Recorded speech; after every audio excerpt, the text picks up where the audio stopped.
Hi folks, it's time for another DM diary to fill you guys in on how things are going in my Homebrew campaign. So recently I actually ran a module in my Homebrew campaign, and as I've touched on a little bit before, the way I've set up the world and some of the events that are going on in the world has allowed me to kind of have some modules and stuff that I can run as little side quests using these planar shifts. So for this session, we had two of our players who couldn't make it, our druid and our paladin. Now I could have continued on with the main storyline, had them send me their character sheets, or have an explanation of a planar shift opened up and they disappeared for a little bit. But I really wanted them there for that session because they had just arrived at the lost temple to the god that the paladin followed. So it seemed pretty important that his character was there for it and that the player actually got to experience that. So instead I had a plane shift occur, and the three players who were there got to experience the Shiloh the Buff module. Now I had been really excited about running this module since I had seen the Shiloh Buff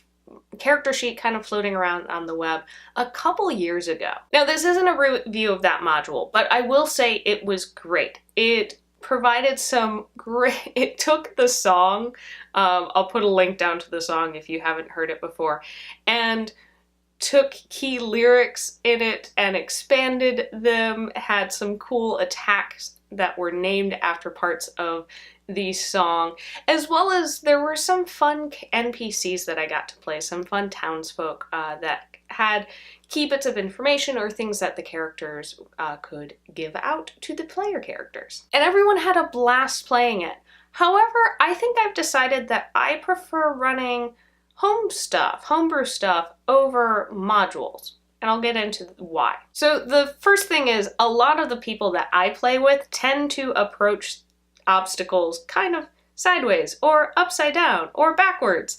They don't tend to run in head on. And the modules that I've read and that I've run, all two of them now, have been a little bit more head on than a lot of my players tend to approach things. Now there are notes on, okay, if they do this or they do that, here are some ideas. But I find I have trouble being a little bit more flexible with something somebody else has written. I think it's a problem of I don't feel the ownership to be able to change what's going on. And that's something I need to get better at, because you don't have to stick with everything in the module.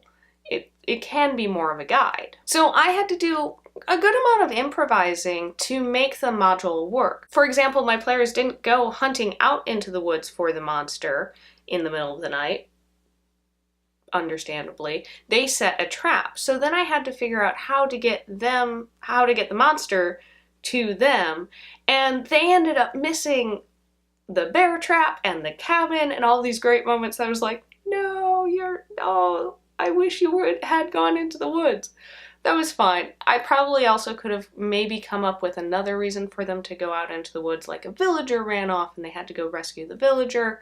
Also, the module only mentioned a couple of villagers, but my players decided to get everybody holed up in the tavern and tell them to stay there so that they would be safe. So I made up a couple more people in the town that they could go talk to and interview. And really looking at it, now that I'm a little bit further into creating sessions for my campaign, I've started to discover that I like to have notes on what is going on in the world, what are the major events, what are some of the obstacles my players will run up against, and mainly I like to have notes on kind of what the other NPC's motivations are. Is their motivation something that is going to line up likely with the player characters so they can be an ally? Or is it something that's in conflict with the players so they're going to be an antagonist?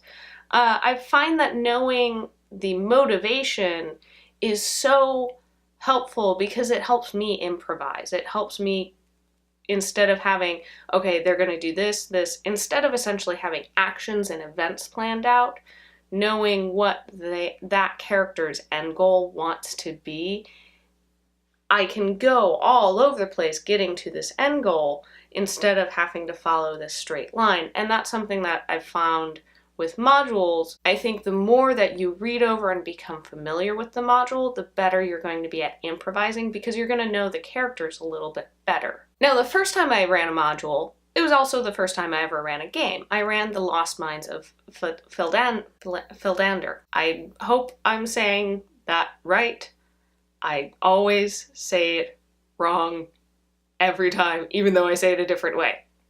And that definitely was, I stuck a lot more closer to the module. I was kind of holding on to that module for dear life, and there was a point where the players are trying to interrogate a goblin for more info, and I didn't have any more info, so I think I had them roll like an insight, and they realized that this goblin, you know, he had this bit, but he had no idea what was going on way over here. And looking back, if I were to run it again, you know, I would definitely sit down and read the whole thing at least one more time, and familiarize myself and take some notes, so that if I was in that kind of situation again, I might be able to improvise a little bit and say, hey, yeah, this goblin has heard of so-and-so, or can at least give them oh, there's something going on up in this town.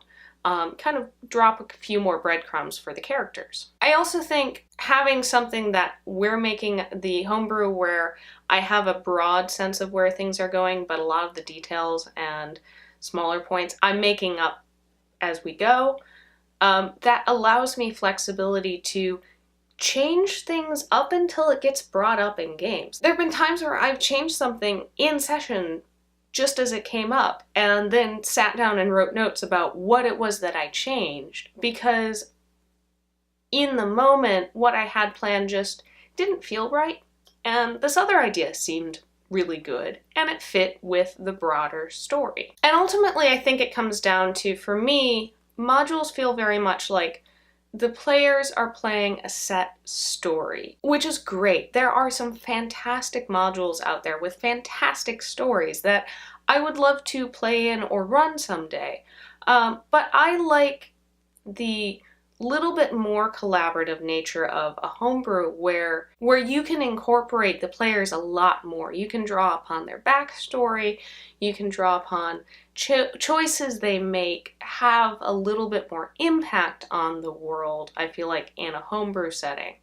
I think the main difference that I see is kind of homebrew is much more character focused, whereas modules tend to be much more story focused.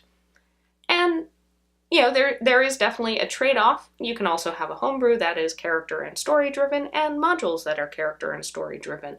But I think they lend themselves a little bit to one side or the other. And I also might be biased because I got introduced to gaming through homebrews, and that's mostly what I've played, except for really, I think, at conventions.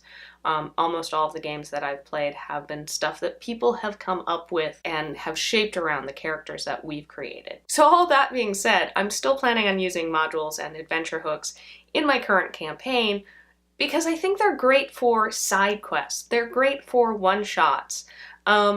Or just, hey, we finished off this section of the storyline, and using an adventure hook or a module as the next story and tweaking it and adjusting it to fit your characters, to fit your group. There definitely was a nice thing of having a little less prep for the module, because I didn't have to go look up all the monster stats and try and figure out how many monsters in what battle and write down all of the notes for the NPCs. It was all there, so I just had to familiarize myself. So that was nice, having a little bit less prep. And my schedule's gonna get busy in the next couple months, so that definitely will be useful. So if you have any suggestions on great modules or adventure hooks that I should check out, especially if they're like 1 or 2 sessions, let me know down in the comments. With my schedule getting busy, I could definitely use a few to have in my back pocket for sessions where I just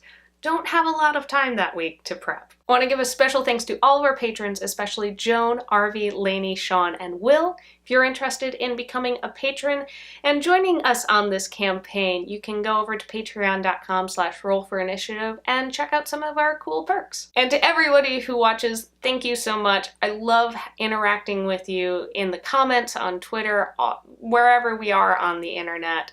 It's just really great. I hope you enjoyed the video, and if you really like it, feel free to share it with a friend. All right, we'll see you next time on Roll for Initiative. Bye!